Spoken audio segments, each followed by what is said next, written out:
कसे आहात मित्रांनो? सर्व मजेत ना? माझे नाव रुपेश आहे. मी एका कंपनीत कामाला होतो आणि इथे काम करून मला जवळपास 2 वर्षे झाले होते.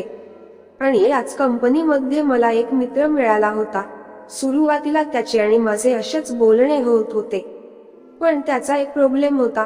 त्याला कुठले काम समजायला थोडे कठीण जात होते. तो आणि मी एकाच ठिकाणी काम करत असल्यामुळे त्याच्या अनेक अडचणी मला दूर कराव्या लागत होत्या. आता मित्र म्हटले तर मी त्याचे काम करून घेत होतो आणि त्याला अनेक गोष्टी समजून पण सांगत होतो. त्याचे लग्न झाले होते, तसा मी त्याच्याकडे 1-2दा गेलो होतो. तेव्हा त्याच्या बायकोची आणि माझी ओळख झाली होती. त्याची बायको पाहायला साधारण होती आणि असेच 1-2दा तिच्यासोबत बोलणे झाले होते. पण तो दररोज ड्युटी नंतर दारू प्यायचा आणि नंतरच आपल्या घरी जात असे. त्या दिवशी असे झाले की त्या दिवशी आमचा पगार झाला होता आणि तो मला म्हणाला, चल येऊन. मला समजले होते मी त्याला नाही म्हणालो तर मला फक्त चल लवकरच येऊ म्हणाला. नंतर तो दारू पिऊ लागला, पण त्याला आज थोडी जास्त झाली होती. मी त्याला जास्त नको पिऊ म्हणत होतो, पण तो मला म्हणाला, काय नाही, माझे रोजचे आहे. पण रोजपेक्षा आज त्यांनी जास्त घेतली होती आणि जेव्हा उठायला गेला तर त्याला बरोबर उठता पण येत नव्हते. मग कसे तरी मी त्याला उठवून गाडीवर बसवले आणि त्याच्या घरी घेऊन गेलो. त्याच्या घरी नेले तर त्याला चालता पण येत नव्हते. तेवढ्यात त्याची बायको आली आणि त्याला बोलू लागली, पण तो एवढा पिला होता की मला पण सांभाळता येत नव्हते. मग एकेकडून त्याच्या बायकोने आणि दुसरीकडून मी पकडून त्याला कसे तरी बेडवर झोपवले. त्याला पकडत असताना आमच्या पण एकमेकांना स्पर्श झाला होता. त्यानंतर तो बेडवर होऊन बडबड करीत होता. त्यानंतर मी हॉलमध्ये आलो आणि त्याच्या बायकोने माझ्यासाठी पाणी आणले. तसेच ते आपल्या नवऱ्याबद्दल सांगू लागली. रोज पिऊन येतात आणि बरेच काही. मी पण तिला म्हणालो, याला खूप समजवतो पण ऐकत नाही.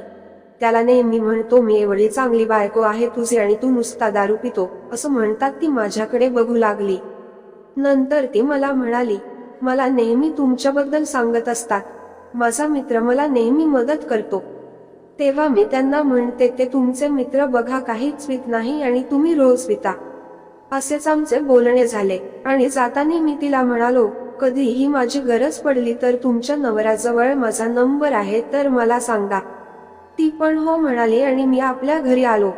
दुसऱ्या दिवशी सकाळी ड्युटीवर जाण्यासाठी निघालो. माझ्या मित्राला कॉल केला तर त्याच्या बायकोने उचलला. मी विचारलं, हा आज ड्युटीवर नाही येत आहे का? तर ती म्हणाली, नाही ना, सकाळी उठले होते पण अजूनच झोपले आणि त्यांनी नाश्ता पण नाही केला. मी म्हणालो, त्याची रात्रीची उतरली नसेल, जाऊ द्या, त्याची काळजी करा, नको त्याची दारू उतरलेली तर तो उठेल आणि नाश्ता करेल. तुम्ही आपली काळजी करा. आणि विचारले, तुम्ही केला का नाश्ता? तर ती म्हणाली, हो मी केला नाश्ता. ती मला पण विचारू लागली. मी म्हणालो, माझा नाश्ता आणि जेवण पण झाले आहे आणि मी आता ड्युटीवर जात आहे. आणि तिला म्हणालो, तुम्ही स्वतःची काळजी घेत जा, कारण तो केव्हा सुधरेल माहित नाही, म्हणून तुम्ही स्वतः जास्त त्रास नका घेऊ. तर ती मला म्हणाली, तुम्ही किती समजदारीने बोलता आणि किती चांगल्या प्रकारे समजून सांगता. मी म्हणालो, तुम्ही चांगले आहे ना, म्हणूनच तुम्हाला चांगल्या प्रकारे समजावून सांगतो. ती मला म्हणाले, मी कशी काय चांगली आहे?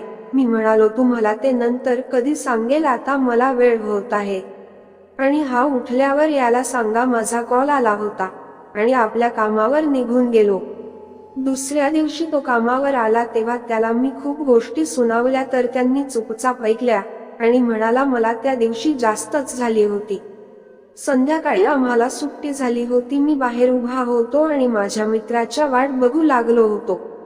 त्याचा मोबाईल माझ्याजवळ होता आणि त्याच्या बायकोचा कॉल आला. मी तो कॉल उचलला तर त्याची बायको म्हणू लागली, मी मार्केटला जात आहे आणि चावी बाजूच्या खिडकीत ठेवली आहे. मी लगेच म्हणालो, मोबाईल माझ्याजवळ आहे आणि तो येत आहे, आणि तिच्या सोबत बोलू लागलो. मी म्हणालो, काय आणायला जात आहे? तर म्हणाली, काय नाही, घरातले सामान आणत आहे. आता मी गंमतीने म्हणालो, काही स्पेशल आहे का आज घरी? तर म्हणाली, काही स्पेशल नाही, तुम्हाला काही खायचे असेल तर मी आणते, या कधी जेवण करायला? मी म्हणालो, हो येईल कधी, आणि ऐकलं की तुम्ही फार छान जेवण बनवता. तर ती म्हणाली, हो मी खूप छान बनवते. मी पण गमतीने म्हणालो, हो तुम्ही आहेत छान, तर जेवण पण छानच बनवत असेल तर. ती म्हणाली, काय म्हणाले तुम्ही? मी काही नाही बोललो, पण तिला ऐकू आले होते. आणि ती म्हणाली, आता मी मार्केटला जात आहे. मग मी तिला बाय म्हणालो आणि तिनं पण मला बाय म्हणाली. आणि एकदा माझ्या मित्रांनी असेच केले, दारू पिला आणि त्याने घरी फोन केला. त्यानंतर त्याच्या बायकोने मला कॉल केला आणि मी त्याला घेऊन त्याच्या घरी आलो.